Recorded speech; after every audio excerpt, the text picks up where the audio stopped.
Welcome to Fast Effect Double Speed Magic the Gathering from ELD's Time Vault Games in Bellingham, Mass. This is the finals of our Team Trio Open, Pioneer, Legacy, and Modern. We're watching the Legacy match unfold, Rangoon Platoon versus Simp Squad, both on Blue-Red Delver, a popular choice for this tournament. And we've got Dreadhorde Arcanus. One of the strongest reasons to go Blue-Red Delver is the inclusion of this card, which proves to be a resilient and powerful card advantage engine. Looks like our timer or our scorekeeper is broken here. If you have any recommendations for a better app for a track phone that shows up well on camera, let me know. That's the best one that I've found, but it does have some bugs when people are using it.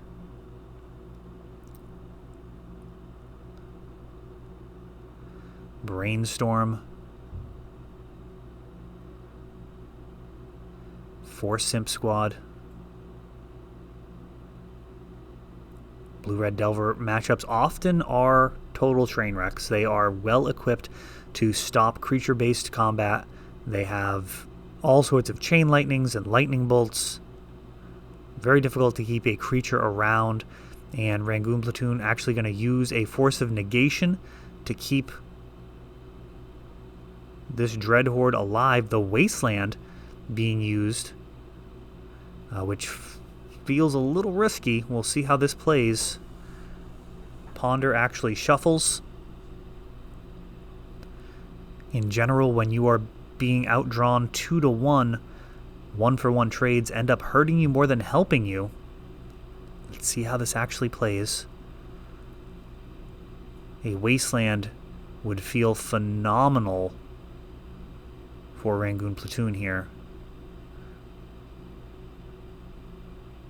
And it's just going to be a Scalding Tarn. Not going to crack it. Polluted Delta for Simp Squad. And Lightning Bolt actually clears him this time. Wasteland would have been so nice. It would have actually turned Daze back online and would have been very close to sealing the deal. Oh, and it's now it comes. Now it shows up. A turn late.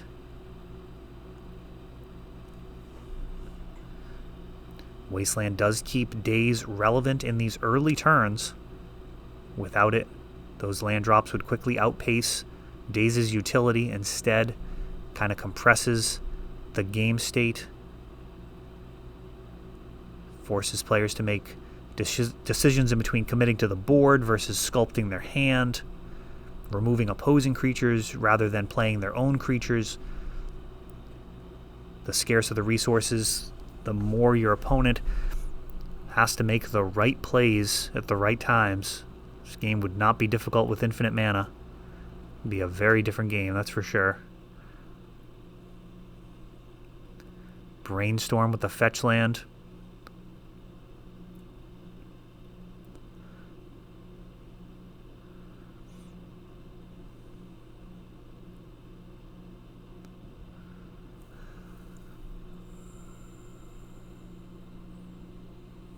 And it does resolve. Rangoon Platoon cracking their fetch in response. At least having a stifle-free fetch.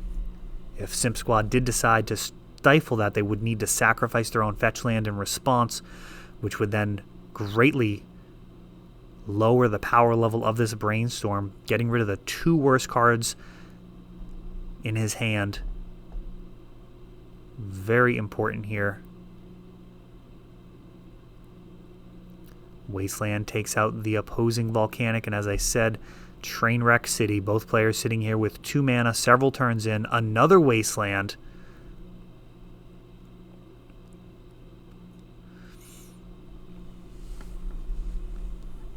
And an opposing Wasteland for Simp Squad. Does he grab a basic?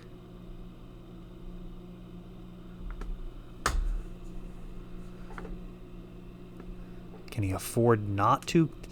I mean, when you're this light on mana, only having access to blue or red can actually be a huge problem. Your opponent already has hit a couple of Wastelands. What are the odds of them having another one? These are very important decisions. I think most players here grab a basic. And he does. And he ponders, looking for another land. Looks like he found it. I'd say he either found it or another cantrip that he's going to look to fire off. He passes with just Wasteland open. And has to pass back. Rangoon Platoon had an opportunity there to commit to the board, but no creatures in hand. Now a basic mountain and a basic island. Dreadhorde Arcanist arrives, and if left unchecked, this guy will start to take over the game.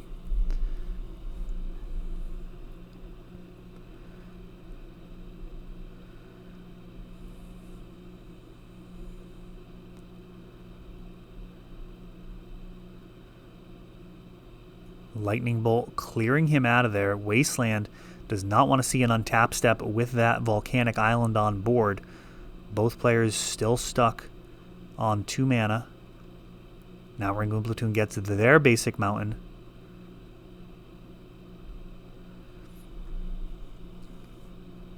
In this matchup, I think it's generally where you need to be in the mirror, is just fetching out your basics. Wasteland, such a potent tool.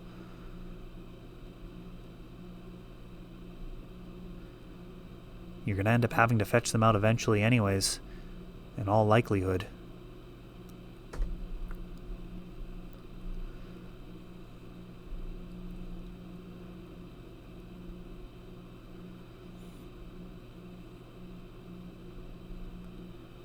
Dreadhorde Arcanist rears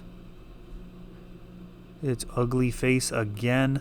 Chain Lightning this time takes him out, and it is so difficult to stick a threat in this mirror match.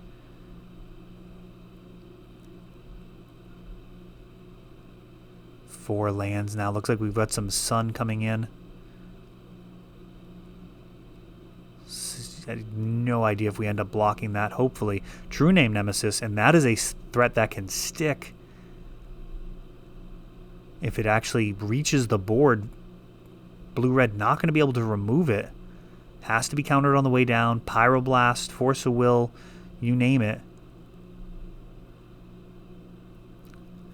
Alright, so we got another 2-for-1 here in Simp Squad's favor.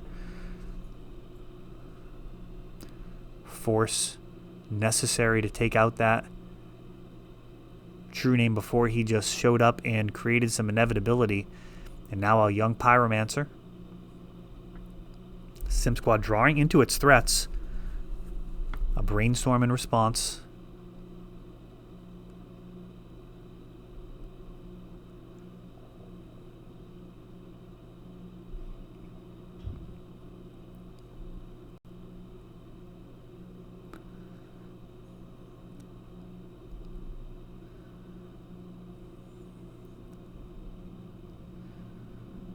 Ponder.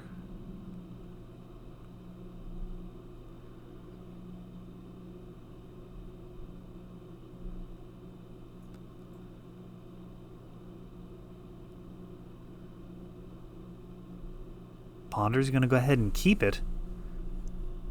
Just the top card. We've got a fetch, respond with another fetch. Not sure if these lists are running Stifle. Very often they are. And looks like Stifle on that fetch land. Which gets dazed.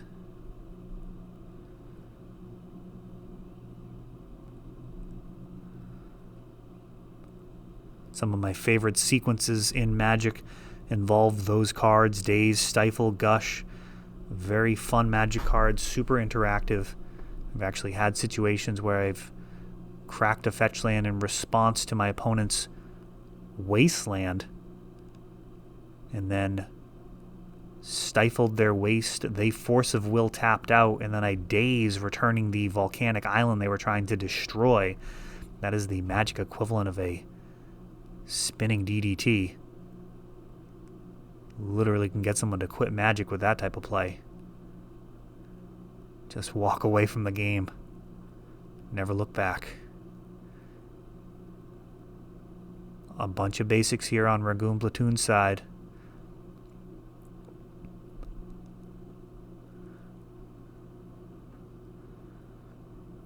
Young Pyromancer. Right now uncontested.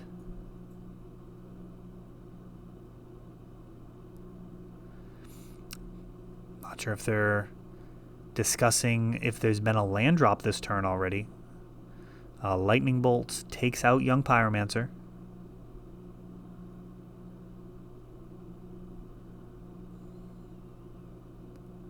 Leaving just a 1/1. It is a clock, but not much of one. Pretty much anything Rangoon Platoon draws into is going to be able to stop this onslaught.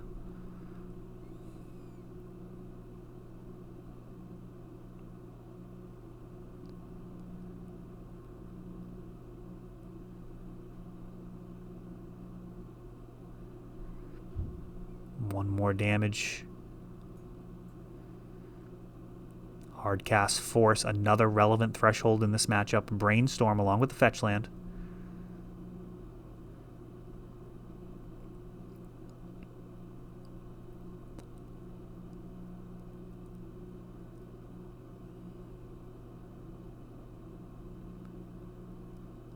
Two go back. And now Ponder. That does not feel great. Typically you want to be shuffling away these cards. Looks like he's totally happy with what he has going on, which doesn't feel right given the fact that he's just behind on board. Something like a True Name Nemesis, a Dreadhorde Arcanist, those all seem like they're probably better than whatever he has in his hand. I mean, we'll see.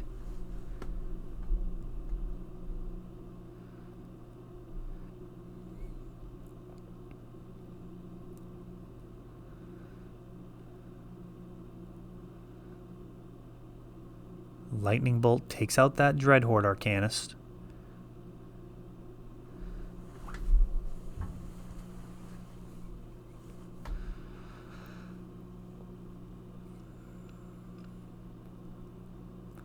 You know, the problem with these Force of Wills in his hand is they are good at protecting a lead,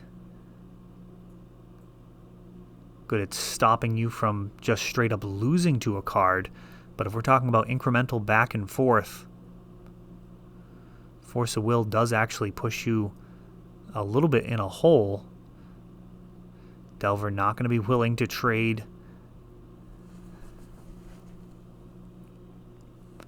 with just a lowly 1/1 token. Once it flips, it will be able to block it, play a little bit of defense if necessary, but more than likely just going to try and turn sideways 5 turns, depending on the life totals, which we unfortunately don't have right now. I've not been able to keep track of that in my head, haven't even tried.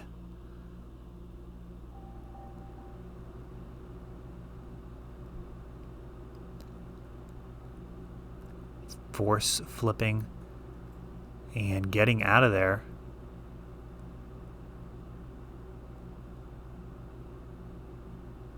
So fetching, taking a point of damage just to not draw Force of Will.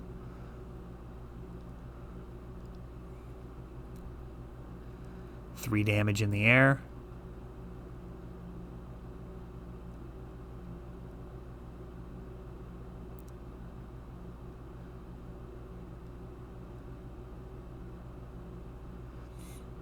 And Young Pyromancer shows up here for Rangoon Platoon.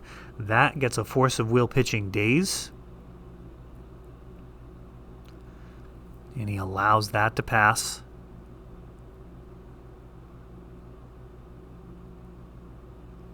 One more damage coming in. And now Lightning Bolt.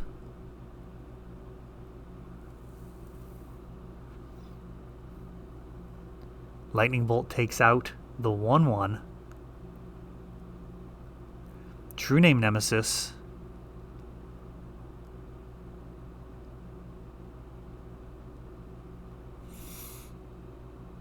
And apparently those fetch lands can't actually find mana, as Daze counters the True Name.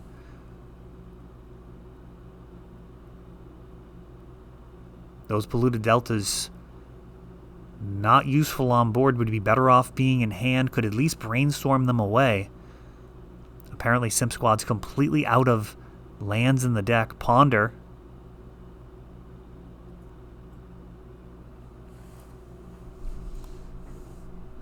An unusual thing to see a Daze counter something like True Name Nemesis with untapped lands on board, but fetch lands don't actually tap for mana when you've been wastelanded repeatedly. You've used all your wastelands.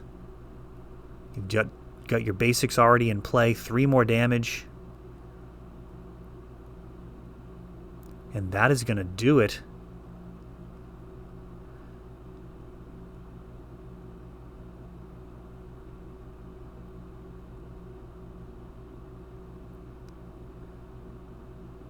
Game number 1. Now this is a team tournament, so it could end at any time, or this could be the deciding match.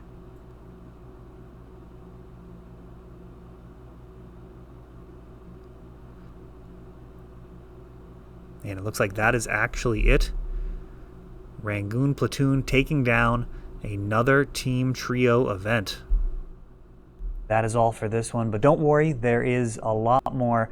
You can check out our older videos, and we're always putting out new videos from ELD's Time Vault games in Bellingham, Massachusetts. If you want to help the channel, of course, you can like, subscribe, share, tap that notification bell so you can know the next time our new videos come out. Thanks for watching.